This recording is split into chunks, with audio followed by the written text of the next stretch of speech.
This episode is brought to you by Simply Safe. There's no safe like Simply Safe. There he is! What up, Coach? Good, man. Appreciate you. Man, I appreciate you, Coach. Man. Thank you so much for joining us. Too easy. Yeah. Freddie T is out of the country, so you got me and Chan. Yeah. Sorry you stuck with the defensive guys. Please. I don't like Fred anyway. Hey, Coach, Fred was hell. Like we tell people all the time, like these young guys that come on the show, like just how good Freddie T was. Man. It was unbelievable. And what's funny is, people forget. Like, they don't realize, like, oh, hell no. Like, he was no joke. Back then, man, I mean, we had some great backs. Yeah. You know, like, we get them now, but it's more like situational. Like, they split carries now. Yeah. Man, back in the day, it was like, no, that dude was a bell cow. Absolutely. You know? Hold up, limitless, take a stomach kind pinning it. I fought the head to witness it. Got my people feeling militant. Way I'm feeling got me up. On the mission got me up. Knowing me, I got the key. On the vision I can trust. Limitless, take a stomach kind pinning it. I fought the head to witness it. Got my people feeling militant. Way I'm feeling got me up. On the mission got me up. Knowing me, I got the key. On the vision I can trust. Limitless, take a stomach kind pinning it. I fought the head to witness it. Got my people feeling militant. Way I'm feeling got me up. Well, Pivot fam, thank you for pivoting with us. We're here with Rex Ryan. So, Coach, I want to bring something up. I'm just going to come out right and say it, Coach. There was once a Rex Ryan quote that said, "I don't know this Channing Crowder. Oh, hell yeah. I know he's all tatted up. And if I was younger, I'd handle him myself." And the next part of the quote was, "I've walked over people tougher than him to get to a fight." Oh, hell yeah. Coach, what did Chan do to you? No, you know what's so funny on that one? It was a classic. And then it's funny because later I'm like, man, I'm going to get my ass kicked by you. But the funny thing is because I think Channing it was my first year. And so you're trying to establish a culture. You're trying to establish a mindset, mentality, everything you want your team to be about. And so I think I had said something about we won the off season. Yes. And then Channing's like, man, this ain't the off season or something like that. So I can't just let it sit. I gotta put fuel on the fire and everything. And the funniest thing is this goes on, and of course I have a lot of respect, like his game, because he was a physical ass player and all that. I'm like, oh hell no, I gotta stir it up a little. And so as we get going, I'm like, all right, I got a little something for him. So the first play, did I not put two offensive linemen in there In the backfield. and ran double lead at Channing? And just like it's like, hey, gotcha, one of them deals. Coach, and the funniest thing about that, I don't think we've ever talked about, 'cause I've seen you since we've laughed about it, is that they said, the other coaches they were like, Rex is not going to let this go. Rex is going to do something. Coaches in Miami, you saying? The coaches in Miami and other players were like, Rex is going to do something to that. Right. So we got that. I don't know. We bossed everybody over strong. Oh, yeah. Because they couldn't run it down. But they're like, Rex is going to come at you early because of the fact that that's how he is and that's how his mind frame is. So they ran a double lead. Porter was on the team at the time. Yep. He jumped over. And when they ran it, I ran up and hit one of the fullbacks, and then we made a tackle. It was a nothing play. Nothing play. Right. And I kind of like backed up laughing because I was like, they said Rex is going to do this. Peasy got hot. Yeah. Man, you should have slapped one of them. I'm like, I'm going to get kicked out the game on the first play? That would have been better. You know what's funny? Because it's like nobody respects the players more than I mean, I had a huge amount of respect for our players. There's no question. Nobody respects our players more. But the challenge is like, I was built different. I don't know what it was, but I was like, hell no, like, I'm just not gonna like let it sit down. Like, no, I will fight. I may get my ass kicked, but I will fight. Yeah. The same thing happened to me later, Brandon Jacobs. After a game, I got into his, like, he was so mad at me or something like that because I refused to say, well, we cow down to the Giants being, the big brothers and us Jets being the little brothers in New York. I'm like, oh, boy, that ain't sitting right. So after the game, they beat us. This dude is chirping I go in and shake Tom Coughlin's hand, And I turned back around. Another thing is like, oh, I'm getting ready to get my ass kicked. But I'm like, hell, let's go. Like, and I'm looking around. Nobody's out there for the Jets. I'm like, this is going to be bad. But I was like, shit, and then finally, of course, I can't help myself. He's chirping, going crazy. And I go, dude, what you have, like 5 yards rushing in this game? And you're talking noise, and you have 5 yards rushing. Right. And I forget exactly what the number was, but he was all about, fuck you, kid, all this type of stuff just in my face. And then I'll never forget, because he certainly had the last laugh. Because I'm sitting back going, you know what? Hey, let me tell you something, homeboy. We're going to win a Super Bowl before you guys do. Yeah, you beat us today, but we're going to win a Super Bowl before you guys ever do. Give me a break. That year, they go on and win the Super Bowl. And we don't get back to the playoffs. Like, oh, you see him in the airport, you see him in the airport and wave a little bit. Yeah, like now, yeah.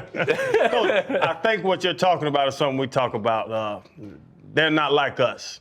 A lot of people aren't ready to fight. Right. And that was the crazy thing about you being a head coach, and we knew it too. Yeah. Being a division rival and all that stuff, conference rival as well. It's like Rex is a player in the head coaching position. For sure. Yeah. But is that advantageous?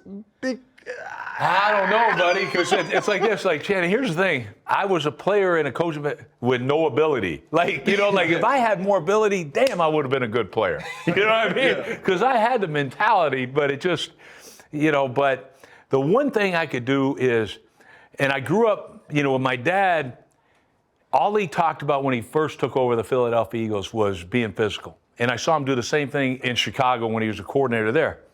All he ever talked about, be the more physical team, be the tougher team. And that seemed to be the most important thing to him. So I automatically, I was the same way. I inherited it to where it's like, oh, hell no. Like, you may beat us on the score, but we are going to kick your ass. Like, we are going to be the tougher team, the more physical football team. And I can live with the results after that, because generally, when you are the most physical team, you usually win. Yeah. How did you guys win all those games in Pittsburgh? Yep. Same way. And the same time, if we got beat, because you guys were more physical.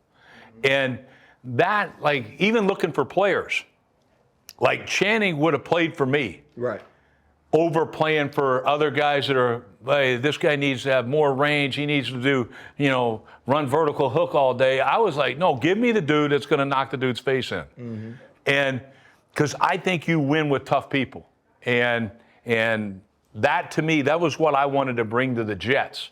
And the Jets, when I took that team over, it was always same old Jets. That's what they always said. One thing I want to make damn sure that, no, we ain't the same old Jets. And we're going to stand for something. We're going to play better, more physical defense than you, and we're going to lead the league in rushing. Yeah. When they're like, how the hell? I was like, no, I called it from my first press conference that we would lead the league in rushing. Because I knew I had Damian Woody, I had Brandon Moore, these big offensive linemen, Nick Mangold and DeBrickashaw Ferguson, and then, had Fanica initially there. But it was like, no, I'm going to lean on them. And I'm going to lean on this defense that I knew I could carve out. And we went from 23rd in the league to first, in that first season. So that was something I knew I could bring. Now, we had a rookie quarterback. Now that was crazy. Yeah. I come in there and I hear all about this quarterback deal. First thing we do, my move, was technically get rid of Brett Favre. Now that had nothing to do with me, but he walks out the building. I'm like, and I'm already talking, oh, we're going to turn it out. We're going to be this. We're going to be that. And I'm like, Brett Favre leaves like, all right, so who's this backup? Right. Who are we playing? And we had a guy named Kellen Clemens, and we had some other dude we have a mini camp before the draft. You know how you do that with the first-time staff. And I'm like, all right, let's go. We have 1A, 1B at these quarterbacks, a kid named Ratliff, I think. And after that mini camp, I knew these dudes can't play. Yeah. And I'm like, oh, I'm talking all this noise. We got no quarterback. And people can rip me, Mark saying, oh, he was a hell of a lot better than him. Right. But then I was in trouble because we had to draft one. And I knew we were going to have to start a rookie, which is not a a thing that most people do and have success, but we had no choice. It's still something. I go back and look at those things, man. I get right back into it. And when you're in there with football people, it's amazing how you draw right back into it. And I've been out of the game now this is 8 years. I haven't coached for 8 years, but it's amazing how it just brings you right back. Coach, you mentioned your father, Buddy Ryan, and what he was with the 4-6 defense with the Bears. Obviously, it was all about physicality in Philadelphia, but you have a real life football family. Tell me a little bit about Doris, your mom, though, because I heard that her dissertation was on football. Yeah. What was it like being in Toronto, you, your older brother, obviously your twin, Rob, and just, growing up with your mom until you guys moved with your father when you were teenagers? Yeah, it was funny. So we move in there, and I remember a couple things. First off, we get kicked out of a football league because we hit too hard. We're the only ones who knew how to play football. Right. Because nobody else knew how to play. You're in Toronto. Hell, nobody knew how to play.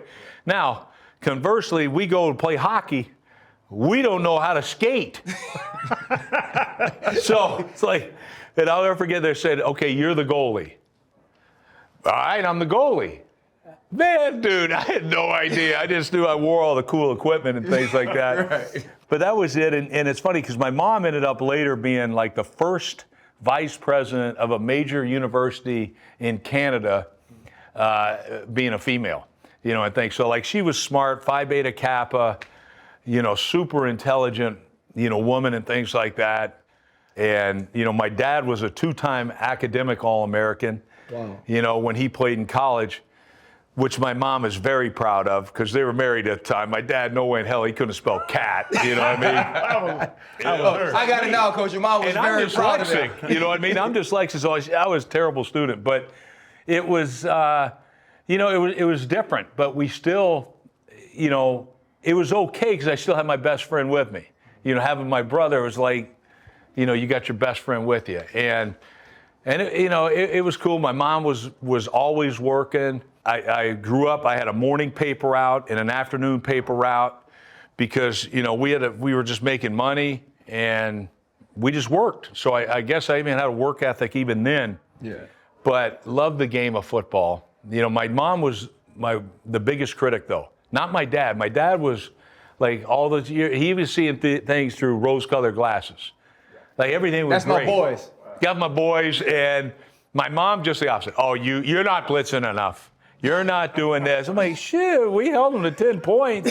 You know what I mean? Like, damn. Yeah. Like, but my mom's still hanging in there right now. She's about 90 years old, but, she's, walking over like sideways, but she's not as sharp as she once was. But, man, I got a living, she's living about, 5 miles from me and things, so I get to see her quite a bit. That's awesome. Cool. And yeah, I bet she's living good because you'd have made some good money. You could put the Yeah, she's living okay. Yeah. You got some bread. I got lucky. Coach, I read about the dyslexia thing, and you didn't get, I guess, medically diagnosed till 07? Right. Isn't that crazy? You're a grown-ass man in 07. Right.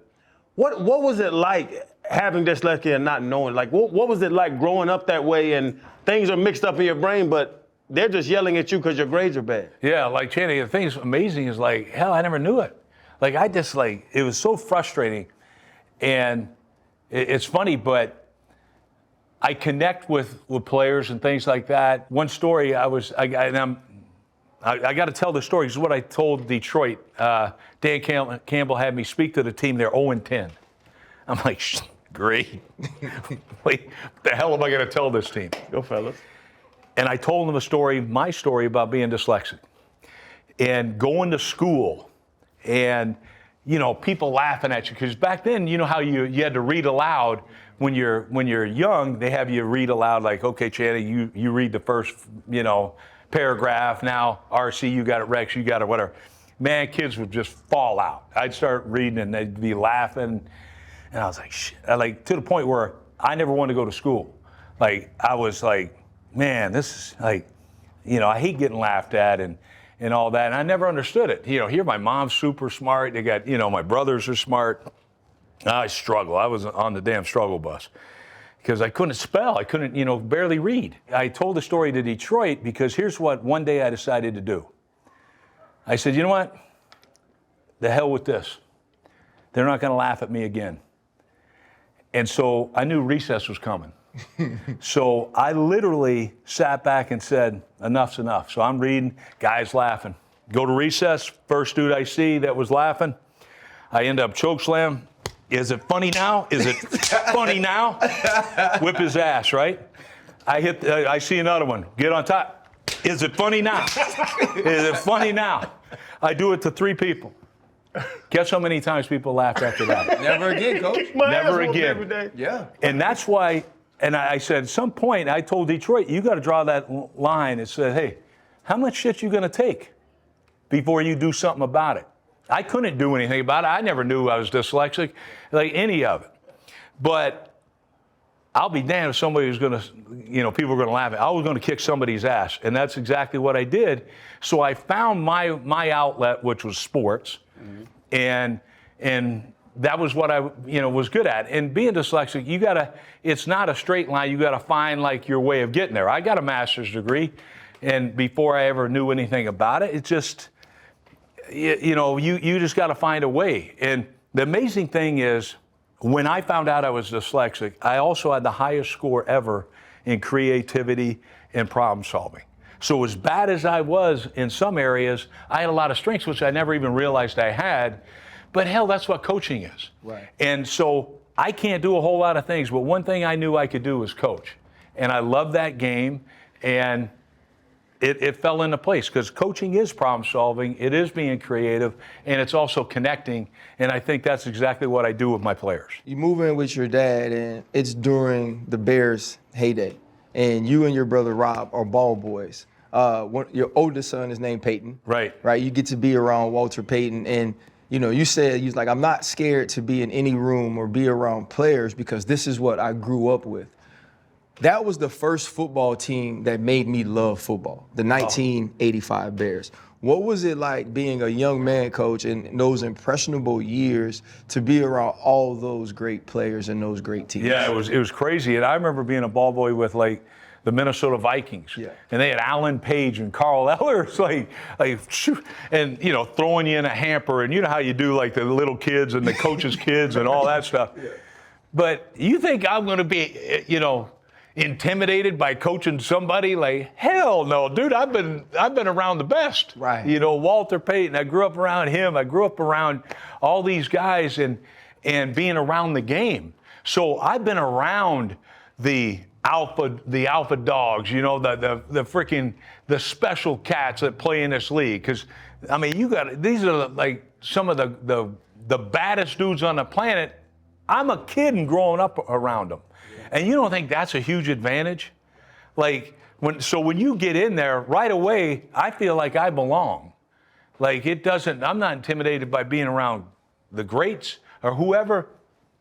It just seems so natural to me. That was your life. And it was. And look, is it coincident that my son is coaching with Detroit now? Do you think he's intimidated? Hell no. Yeah. He grew up around, Nick Mangold and all these guys, Darrelle Revis. He doesn't give a shit either.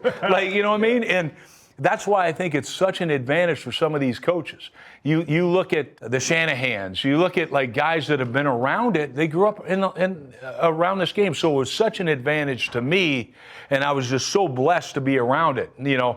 Would I have ever really gotten the opportunity that I ended up getting without my dad being in his position or whatever? Probably not.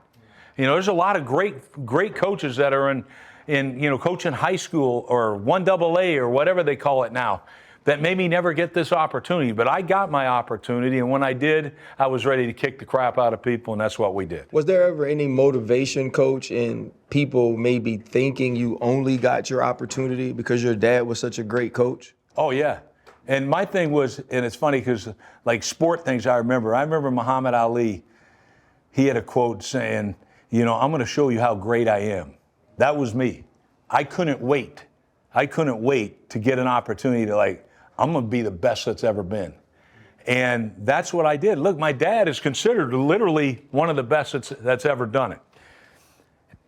And I think I'm just as good or better. And that would drive me. Like, I'm going to be that damn good. You know, and people go, you're really not. Well, really? Look at my numbers and tell me I'm not. Right. But that was it. I wanted to be great at something. I knew I wasn't good at, a lot of things, but I was going to be great at this. And so, yeah, I wanted to be the very best. I wasn't the very best player, not even close. Right. You know what I mean? But God never gave me that ability. But what ability I did have, I mean, I was going to get out there and play my ass off. Might not be good enough, but that was it. But the coaching thing, absolutely, man. And, it was funny because my dad, as great a coach as he was, never won a playoff game as a head coach. And so I felt the pressure that first year with the Jets, like, no, hell no, we're winning this damn game. Because the Ryans, you can't tell me the Ryans ain't good enough to win a damn playoff game. And so fortunate enough to win and get a few of them. But, man, I still, it pissed off that I never got it done. I never won a Super Bowl. Pisses me off. Like I did as an assistant, but never as a head coach, and that still pisses me off to this day. Coach, you better than Pops? I know what you just said. Yeah. Buddy is a defensive genius. Right. Like, he looks at it like that. Do you look at the numbers? Do you look, because you bring up the Jets, which y'all had awesome defense. The damn Baltimore defenses you were running, those guys, like you had a stupid defense. Yeah. But Buddy was special, though, Coach. Oh, yeah, ain't no question. You Channing, better he than was. Pops, Coach. Hey, Buddy was that trailblazer, man. Yes, But he's a no, trailblazer. and I get it. I get it. But the great thing is, and maybe I wouldn't be as good as I was if I didn't believe it. And here's the thing, because Channing, I'm going to tell anybody, because I believe it's the truth. And if you're playing for me, I want you to think it's the truth also. Mm-hmm. That, hey, you know what? Dick LeBeau, right? Yes, sir. He's got that argument too. Yes, sir. But you know what? You guys thought he was the best. We did. Those Bears thought my dad was the best. My guys thought I was the best. Maybe they didn't, but I damn sure thought it. Hey, when you walked into the stadium, Coach. Oh, hell, I was you talking knew it. shit. I mean, I'll be honest. I remember somebody says, you fat ass, you look like Abe Gibran. Abe Gibran was 500 pounds, came walking out there like this, was, an old Bear coach. And I'm like, oh, really? We're playing Tampa. I'll never forget it. We're opening the season. I think it was 06, which, by the way, that defense was as good as any of them that I've ever played. But we're walking into that stadium, and this dude's making fun of me, laughing. I'm like, all right. I said, at the end of this game, you're going to know who I am. And so after we beat the piss out of them, John Gruden's over there, sitting there throwing up the white flag in the third quarters where we beat the dog shit out of them. They've had, literally, it was, I think we had 5 sacks, five takeaways, and they hadn't scored a point. We could still be playing, they hadn't scored. And we come, walking out, I go, hey, you know who the hell I am now? And to that guy's credit, he stayed. To everybody else, he waited. And I said, and he's like, yes, sir, Mr. Ryan. Wow. Walked on. I'm like, yeah, motherfucker, and walked on. But that was it, because I knew, I go in there, I don't care. I'm okay with being a villain. You know what I mean? When I come walking in your, into your stadium, I'm good with it. And some people can't play that role, Coach. Some people can't handle the pressure of having to be the villain and also have the success, have the production. And you were able to do that, though. Yeah, because I felt like I had to be. Because the great thing about you guys as players and things, you can see a damn phony a mile away. And I don't know, the higher up you get in this level, those NFL guys always say it's the men's league. You ain't gonna fool a group of men. So you better damn sure be yourself. And for me, that was okay, because I wanted to go in there and it's the craziest ass shit ever. I never went into a game and didn't think that we would win and do great. And I was on some shitty teams, but that's my mentality. Oh, hell, I don't care who we play. Yeah. Whatever. It's no, man. I'll wait till, like I said, I'm going to show off. And I think part of it too, And I was a huge boxing fan growing up and things like that. Wasn't worth a shit as a fighter, although I used to kill people in YMCA leagues. But I had long arms. But anyway, it was the deal where, like Ray Robinson said, unless you believe you really are the best, you're never even going to come close to it. And so I thought I was great, and I wanted to go prove it every single day. And even on a practice field, we get in, like, you know how you do your team things? Yeah. If I'm on defense, oh no, I'm kicking that dude's ass. Yeah. Whoever's over there, no, he's part of your team. Not today. Mm-hmm. Not today. And you know what I mean? It was just one of those things. And I had always loved to respect Brian Billick, all of them, respect him, but trying to kick his ass on the practice field. Absolutely. Fellas, I used to always leave my house, man, and be okay. But I had some sort of sense of unease when I would travel. And then one time I remember during Thanksgiving, I left my crib, and when I got back, both of my cars were stolen. My Range Rover and my Benz out of my front yard. Both of them, Freddie T? Both of them. Both of them. No, seriously, both of my vehicles were stolen, and eventually I had to look into some other security measures, and one that I found was Simply Safe. I can watch everything. I can click on live view. I get the notifications. It put me at ease, at least when I'm traveling, so that was big for me. Bruh, Simply Safe, 5 seconds.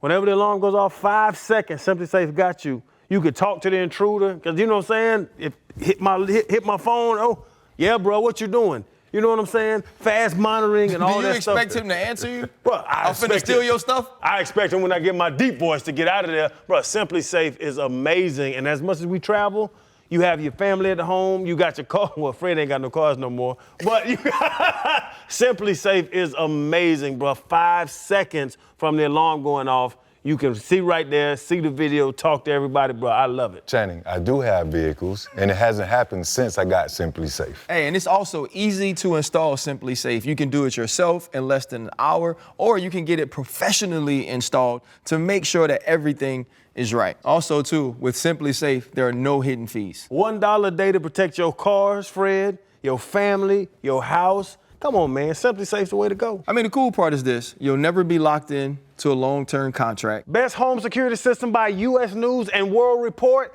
5 years running.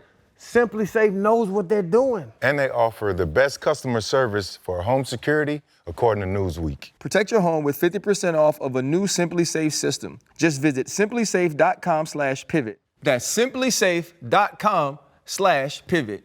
There's no safe like Simply Safe. Coach, could you teach that?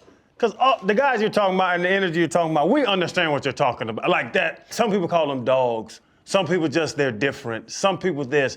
But you're talking about and I don't like to give them too much credit, Coach, but the RCs out there, the T-Sizzles, Haloti Nadas, the E-Reeds, the Ray, like, it's not just their talent. It's like that dude you walk up and you don't even need to see him run. You just look at him, you're like, he's different. Do you have to be around those guys to know what that is? Or could you write a page to a young coach to tell him what that is? Man, that's a great point, because you're right. I was so blessed to be around those guys. Like, you know, and you know, shoot, and it's funny because even like as a head coach, I go to like certain players or whatever. And it's funny, like I remember bringing Jets. I brought in Bart Scott, Jim Leonard, and Marquise Douglas. None of them drafted. None of them were drafted. But I brought them in because one guy at each level, and we went from 23rd to 1. But was it just because how great of players they were, or was it that they knew all the other part of it? Like they were tough as shit. They were going to study. They were going to do all those type of things. And I wanted to bring that into my building.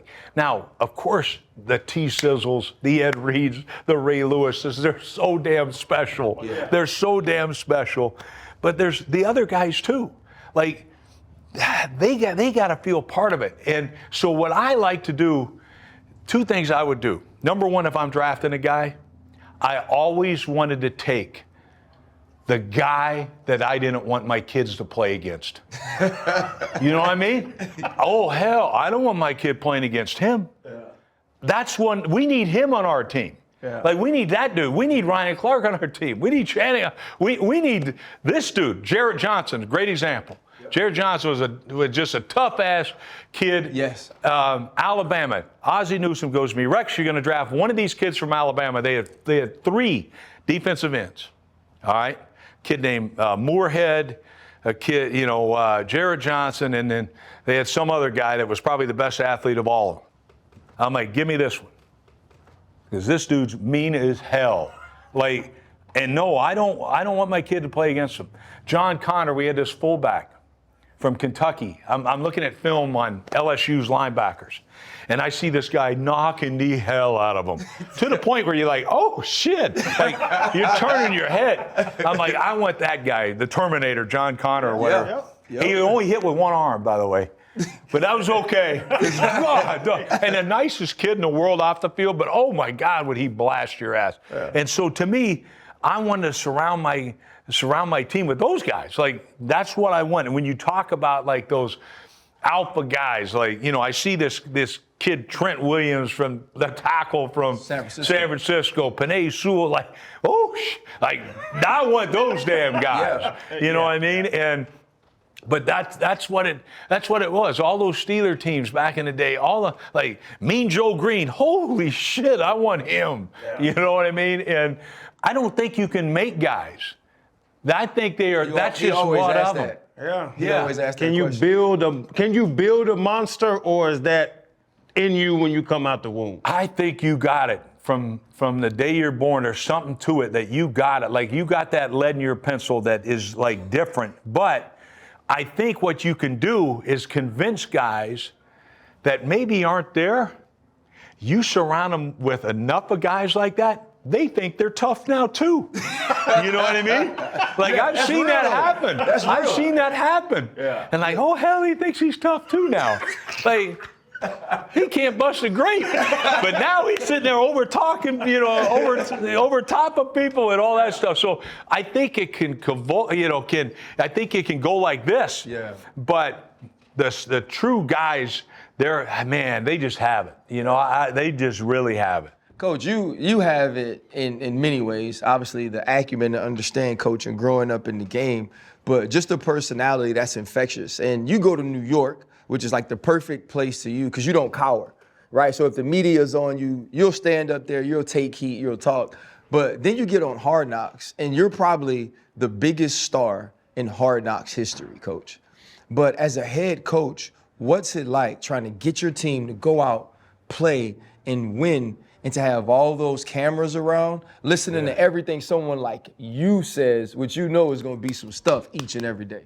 Yeah, I just thought, I never want to do it. All right, no coach wants to do it, right? Because you're like, oh, shit.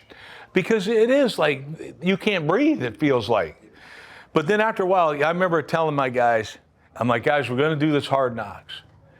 But here's what I want our team to look like. Let's be ourselves. Guy, who cares? Who cares? And there are going to be some people that love us, some people that hate us. But let's not have anybody be a phony. Just go out there and let's be ourselves. We were, and that's why that show worked. You know what I mean? But I wasn't going to change one bit, and I wanted them to make sure I wasn't going to change, and I never wanted that. I wanted to paint a true picture. Why? Because I believed we were a team that other people in the league would want to come to. Yeah. Because, like, you know what? We're allowed to be us. We're not perfect. And I tell my guys all that we certainly aren't perfect, and everybody's made a mistake. That's what we have in the locker room. And the beauty of an NFL locker room is you have people from all different walks of life, different religious beliefs, married, single, guys that are married that act single, like all kinds of things, fat guys, skinny guys. Who gives a shit? But one thing we have in common, we've all made mistakes. Yep. Yeah. And we've all made mistakes. I've made a hell of a lot more mistakes than every damn guy in that room. So it's about accepting and respecting. I'm going to respect everybody in that room, and I'm going to recognize, there's differences. Man, I mean, like everybody, I always love this one. Everybody treats like Polynesians like the same guy. Wait a second. There's Tongans, there's Samoans. Shit, they'll fight more than anybody, right? Anybody, coach. Hey, wow. But when you put them in there, no, we're all like this. Yep. And hey, we might not be. I always say, like brothers, we're damn sure like brothers. Like it's okay for us to fight amongst each other, but we'll be damned if you're going to let somebody come in and fight us. Exactly. And so to me, that's kind of cultivating that kind of we're the New York Jets, and we're proud to be the New York Jets. And that was what I wanted to accomplish in doing Hard Knocks. Coach said, let's go get a goddamn snack. And we got to go get a damn snack. I was so pissed because, and it's funny because that thing happened. We got guys, we take a bus trip up to Hofstra. And the reason I wanted to do that, because I grew up around there. As a kid, Hofstra was where we were, that was it. And that's part of the New York landscape, and our fan base. So I wanted to, where our fans never had to go to Cortland, never had to go wherever, we're going to come to you. And we're going to practice at least one day and let the fans be around this team. We get up there, we're going to have a damn rainstorm come in like thunder, lightning. And so I'm like, we got to move everything up. So you make that adjustment. I got guys eating, cheeseburgers, stop at McDonald's to get a bunch of cheeseburgers and stuff like that. And I see them on the damn practice field stretching, still eating. It pissed me off. You know what I mean? Hey, freaking horrible look. It looked like we were just there jacking around. It just pissed me off. And then it just so happened. But I would always end like a night before a game, after I'm talking major shit, right, or whatever, how tough we are and all this stuff. All right, let's go eat a snack.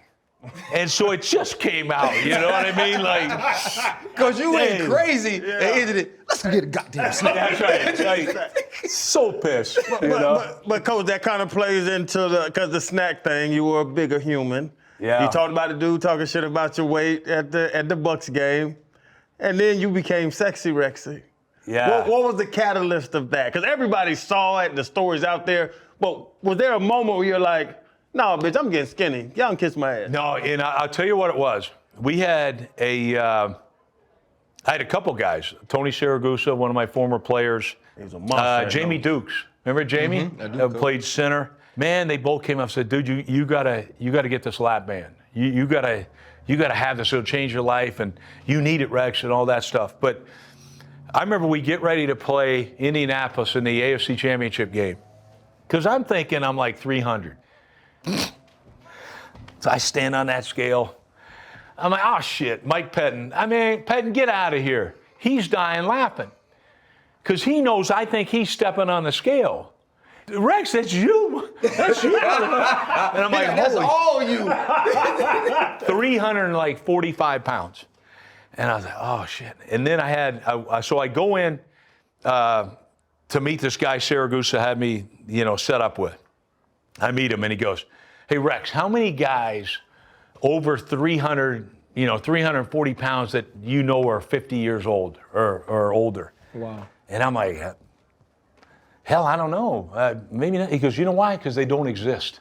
Wow. And I'll be like, damn, here I got the world by the you-know-whats, and I want to be around. I want to be around to see my kids, grandkids, and hell, selfishly, because I love having fun. Like, I want to be around.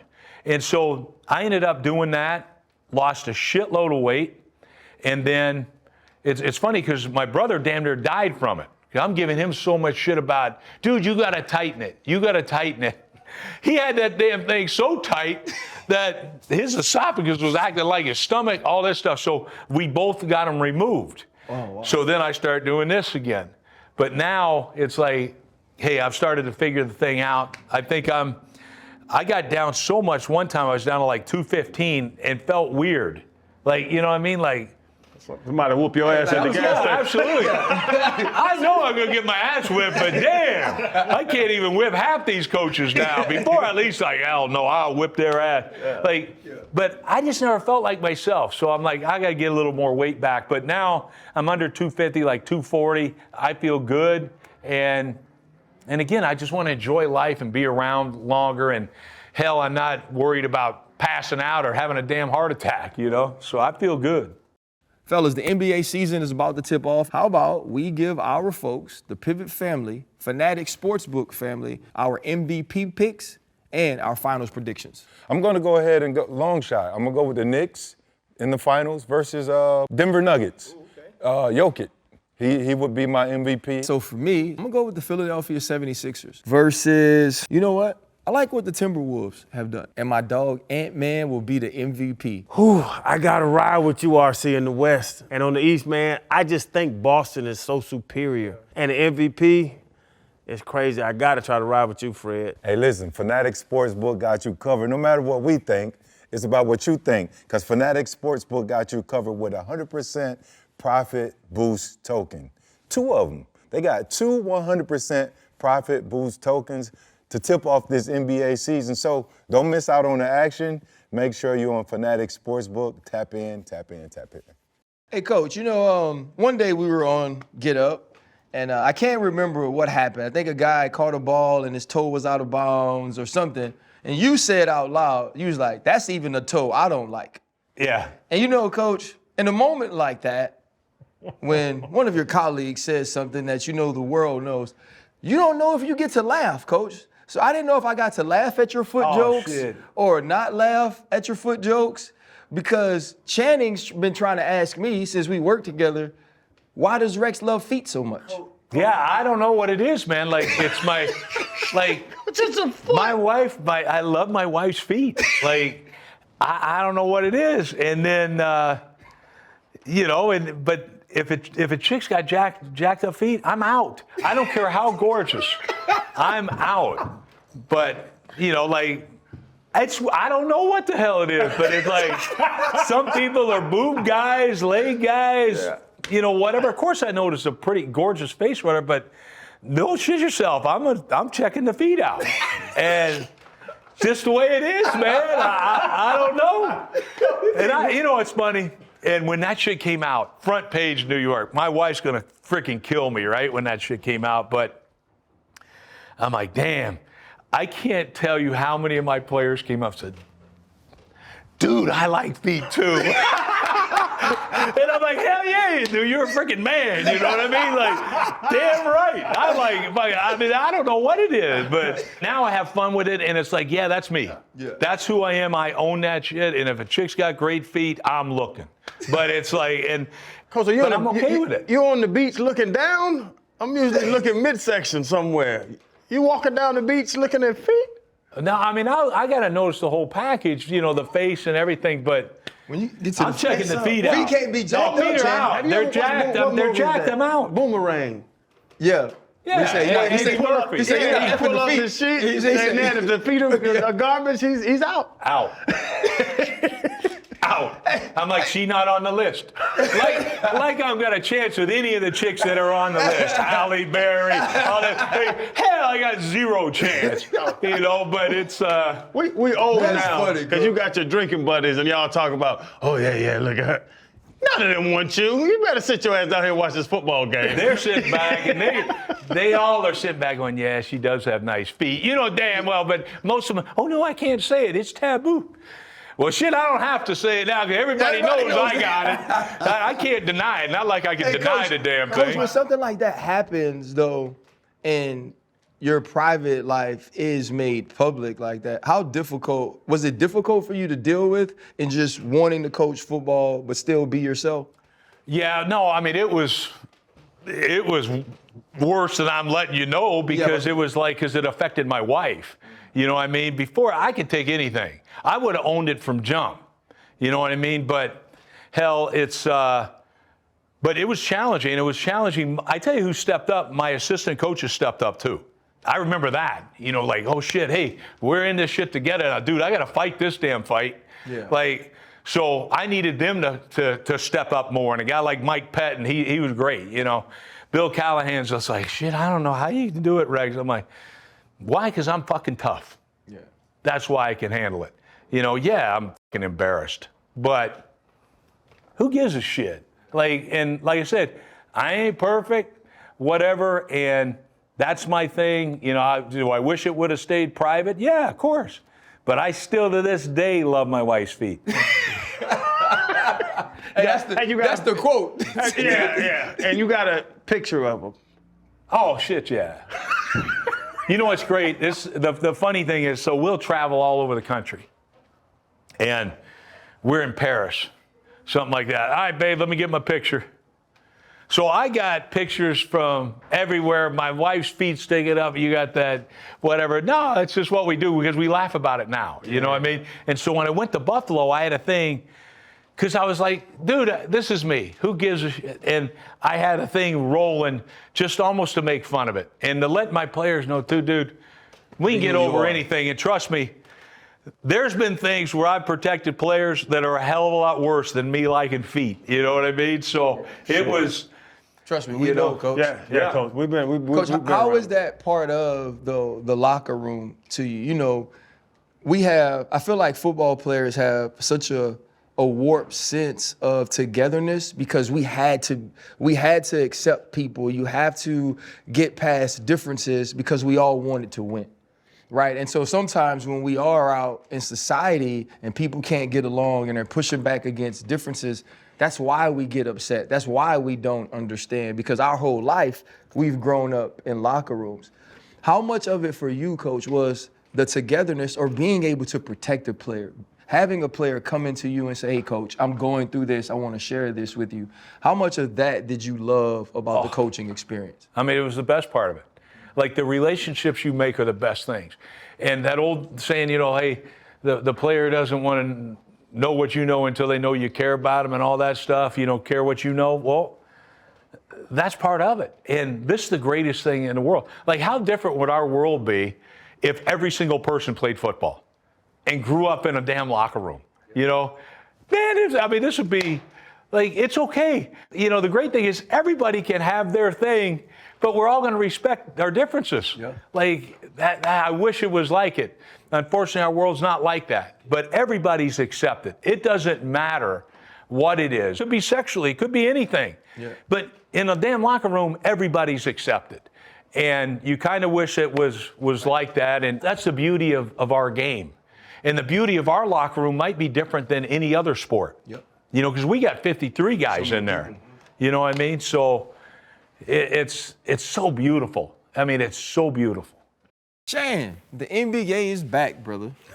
We back, baby, basketball. Listen, I mean, Bronny playing with Bron. PG is a 76er now. They made some move. The Knicks went from being like the Nova Knicks, then they traded one of the Nova Knicks away so they could get Big Cat. I mean, there's so many moves being made because people are trying to win this chip and beat the Boston Celtics. Bro, you talking about that chip. I don't know who's going to win it this year. Who you think? I got my money on the Timberwolves, man. I think Ant-Man made some moves. He saw what it was a little bit to be in the playoffs, to be in those big conference finals moments. I think he gets it done. On the Fanatics app, you can play free daily games this entire NBA season with a chance to win up to $1 million. Download the app today and make your picks with a chance to win $1 million. So why leave it? Coach, I was surprised. I'm not going to lie. Yeah. Like you and everybody said, like they're talking about Belichick right now. He's going back next year. Somebody's going. When you stop coaching, the league was saying, he'll be right back. He'll be right back. Everybody knew because of the fact, like what you're saying in this interview, that we're like the locker room, the ball players, we understand that lingo. Why? You really said F it and hit it. No, Channing, I never did. The league said it. Nobody called. I've never got one freaking phone call. Not one chance to be a head coach. Not one.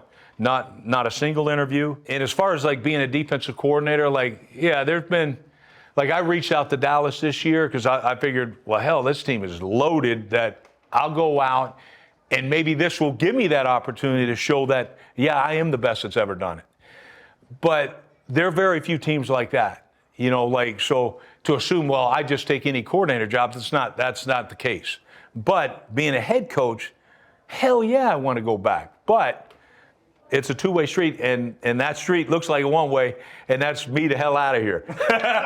So, but and don't get me wrong, I love what I do. Yeah. I absolutely love what I do right now, and I feel like I have my own little teams or whatever. But yeah, damn right I miss it, and especially when you think it's your life's work, and you still haven't accomplished the main goal that I wanted to accomplish, which is being a world champion as a head coach. But coach, is that, I'll say I coached for a couple years in high school, just little stuff.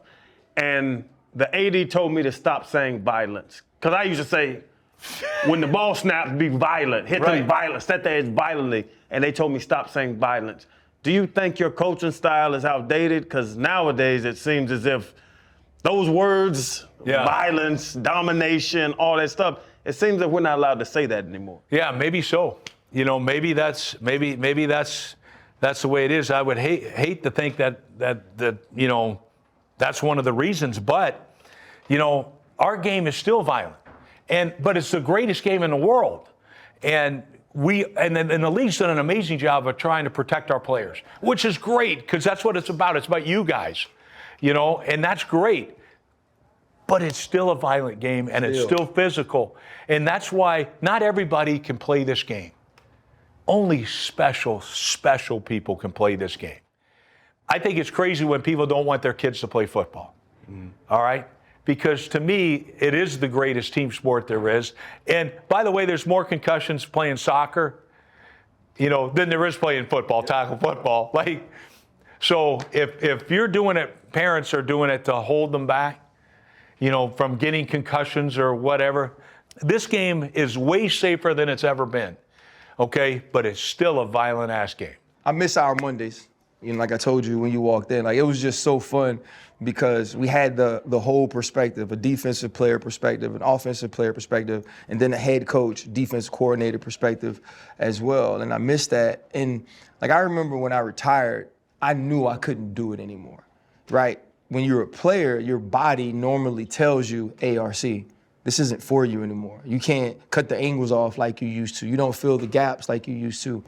As a coach, your faculties are still there. You're still as sharp of a football mind as you've ever been. How do you reconcile not getting that call? What do you tell yourself is the reason, or do you try to not even speculate, Coach? I don't even speculate. I'll say this, I think I'd be a better coach now than I ever was by being away from it.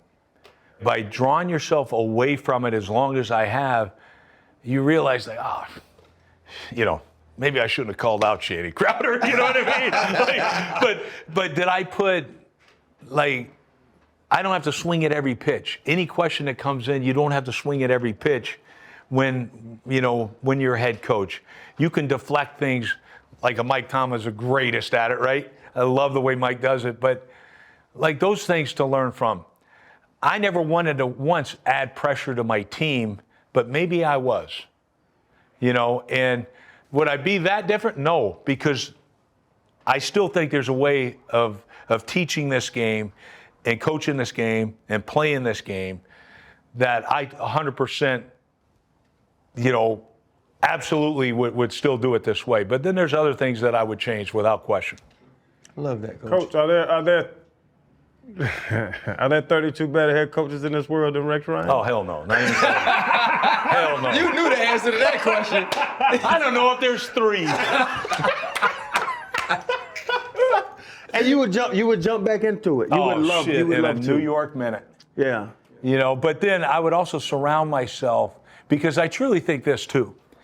I would put everything on myself. I always called the defense. I always was the head coach, you know, and all that. Shit, that's tough. Yeah. You know, and maybe I wasn't as good at being a head coach because I spent so much time as a coordinator, or even vice versa.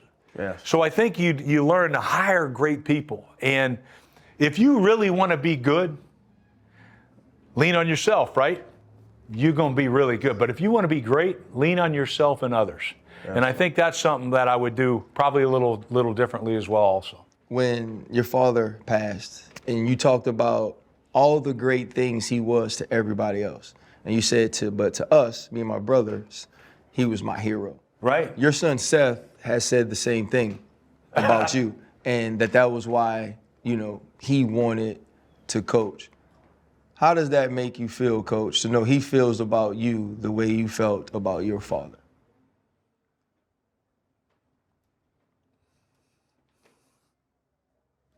Shit, Ryan.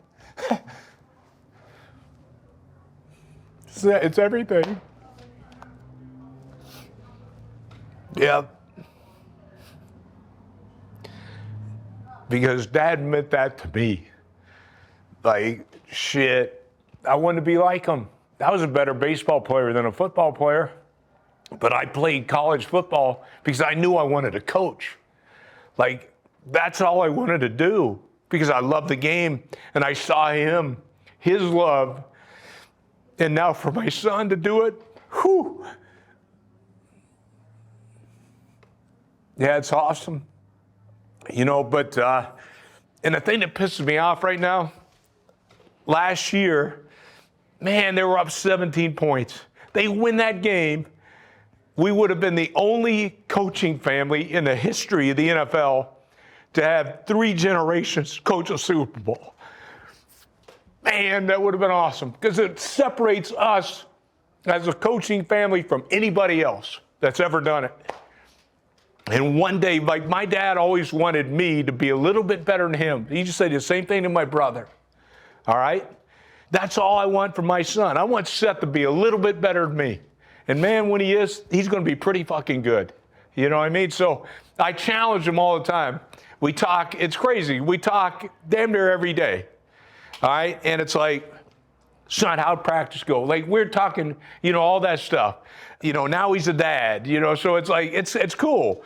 But I always tell him, like, you're with the best offensive coordinator in football, Ben Johnson. This dude is fucking great, okay?